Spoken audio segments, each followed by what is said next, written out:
So basically the next stages that we had were sleep, work, play. Or play, work, sleep, work, sleep, play. And I keep saying we, but it's just me. I'm thinking I'm talking about me and me in the past. It's very annoying. So, if I say we, I mean me and me in the past. We. So, fee. Fee, P-E. No, it doesn't work. Moved on to sleep, work, play. And this was me trying to figure out how the hell I'm going to actually map the bloody building out, because it took forever to do. And we added these buildings back in. So you can set the initial stage 1 was just to have this is the shield. Stage 2, well, stage 1 was actually to completely separate the functions up. So you've got one there, and that didn't work out. You can't really segregate functions unless you want it to be like, it doesn't work in the terms of flow. If you want to go play, you've got to work for the people who are working.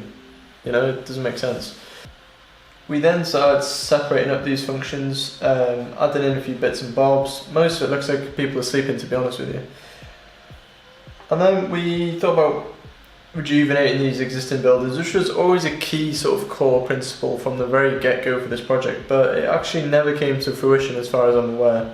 The initial kind of access up to the building came to fruition, but it actually got pretty much taken out of the project, unfortunately. So that just went.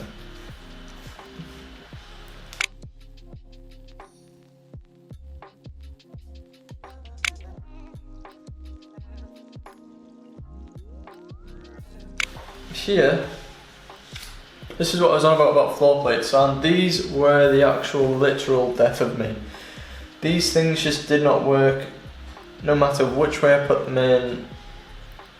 I wasted a lot of time on this project doing this sort of stuff, and it was good for massing and to show you've done some work, if you know what I mean, but to go to a tutorial and say, oh, I've done this, I've mapped it out, I've done this thing, but if you look at it, it's just essentially a floor plate with sleep, work, play on.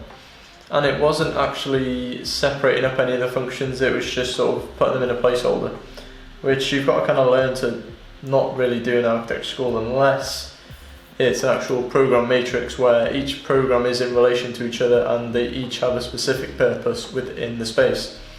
These, however, did not. They were just, oh look, let's put this here, this is a bit of work. So next, pretty much this is it sort of coming up and over the buildings, which I really like this idea. This is good, this is bad. This is completely different to this, because with this sense, this is more about how the building grows, not the program inside it. So this concept actually kind of stayed, that idea stayed and carried on. So, next up is, it's just like, honestly, some of my work, I look back and I think, why the hell did you even bother doing that bit of work? Remember in the last video when I was talking about doing the facade treatment analysis and adding the facades to the existing buildings? Great idea. The building would have been like a mirror. I literally should have just done it as a mirror. So this was essentially what I literally mapped out: this street of facade, this street of facade, this facade, and these facades. And every single one of them was going to come and make the building all fit together. But it didn't. In the end, I think I literally just, for some reason, we added the grids over here, so it's all kind of like dash, dash, dash, dash, like the grids from the history. We added that on the front of the building, which didn't make a lot of sense. And I then decided to add sandstone on as well, because I thought, oh well, Woolston stone, whatever type of sandstone it is in Liverpool. We added that on too, and looking back, I'm thinking, why did I do that? It's not properly relating to the context that much. I mean, one building's probably got a bit of sandstone on it, but it's just, this is work for the sake of doing work, essentially. So do not do this if you're in architecture school or you want to go to architecture school. Just get to the point and get there fast. I understand completely, it's a lot easier to say, oh, we should be doing this, we should be doing that, you know. But and I understand as well that sometimes you do have to formulate their ideas in your head to actually understand if they work. But this just didn't work for me. So maybe I'm different. It might work for other people, I'm not too sure. So this is the floor place I was on about before. This was my environmental intent strategy. Oh man, which is just... I remember thinking, submitting this, like, oh my god, it's not going to pass. It's just not going to work. Understand with this one, I should have some more tracing paper. So, bear in mind at this stage, I was not at any sort of concept level. I hadn't really developed it. I was just sort of playing around with these floor plates, trying to make it work. Because that building there was designed in Revit to begin with. I know you can do some great stuff in Revit. I know a lot of people use it nowadays, but at the time of designing this, I basically just put in floor plates, matched it to a grid, and thought, oh, the grid works with the grid, you know, it works out well. Let's just carry it on and use the floor plates. I ended up doing that for like a month. So this here, this was the prevailing wind direction on the site. The site is out here. There. I love these red markers, they're really coming out on this colour. And you know, like these whole floor plates literally just go da da da da da da da da da da da da da. And like you get a few there, a few there. So, you know, but essentially my method was, at the time, was to literally just carry that on. So say you got your building there, building there, building there. Like so. That then, basically, you have your shell on top, like this, and essentially we just let the wind pass through the floor plates from, I think, that direction there. Oh, and the ventilation sort of also comes up and through sort of like light wells and stuff. But the biggest issue I have with this is not that I wasn't thinking about environmental as an intent, but for this stage of the project, you know, it's okay. It's okay, but remember, there's no programs being put into this yet, there's no walls, so like the chances of this working, unless you've got your full scheme figured out, I don't really know why they asked us to do this as an environmental intent, but I remember thinking at the time submitting this, a lot of people were a lot further ahead of me, and they had a lot more experience in kind of environmental submissions. Pretty much the majority of my environmental submissions were terrible, so I'm probably not the best to look at for that. But yeah, you can see this whole sort of floor plate system sort of carrying on now, and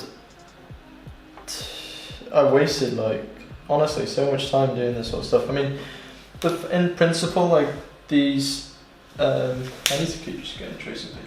You know, all these sort of principles of structure, correct, great. You know, we know where the load bearing is. You know, you got your building there, load comes down, da da da, done. All interconnected, etc. This is like a stack image, where we show how the plates fit on top of each other and how they fit on top of the buildings. I do like that image, you know, like an AXO, I do like that image. Is it an AXO or is it an ISO? So, this just like, honestly man, it just, I loved the aspect of thinking about it and rationalising it in my own head, saying, oh, sleep, work, play, residential movement, the plan. And it worked, you know, like for the reviews and stuff, when you're trying to get something past a critic, it worked. But I think eventually in my head I realised that it didn't work. And that was a sort of turning point for me, where I actually turned this project from sleep, work, play into this sort of assemble city. And, you know, I mean, I'm thinking here, like, work, residential, movement and play. It's not anything to get your teeth into, it's just a sort of little diagram. And I didn't stop doing this for a while, to be honest, you know. I think this project really made me grow. And we've got this sort of play, sleep, work, da da da da da da. It's just like, But this is one of my biggest mistakes right here, which is, it's nice that I can see it now. I mean, if I carried it on, you know, really pressed it, you can start to see these little plans developing, and like, they're nice plans, you know. Nice diagrams, I should say, not plans. They're not plans in any sense, but they are nice diagrams. The diagrams demonstrate that the plan grows up and over the building, does its purpose, you know. A bit of text there probably would have been nice. We will be doing portfolio layouts in another video. This shouldn't be up there, that's too high, but, and then we've lost the sort of 3 colour scenario at the top, but we will be going over portfolio. We're going over portfolio layouts very soon, so keep your eyes out for that. I really enjoy layouts. Layouts are good. So, essentially, what have I put here? Play is the most open space out of the 3. There are 10 floors ranging in depth and size it features in its program. Park, cinema, shopping, pool, supermarket, sports hall. And then, essentially, Resi or Sleep is a central core of the building. It contains 4x4 modular rooms based off family design. And essentially, I basically scripted out how 1 person can live, 2 people can live, 3 people, 4 people. Some of this research that I did in these initial stages actually transpired into Assemble City, and I actually carried on the process. But, as always, we ended up back where we started. If I can find that picture that I was looking at before. Here it is. We actually came back to this big beefy thing, like this. So, you know, you imagine you put, say, building here,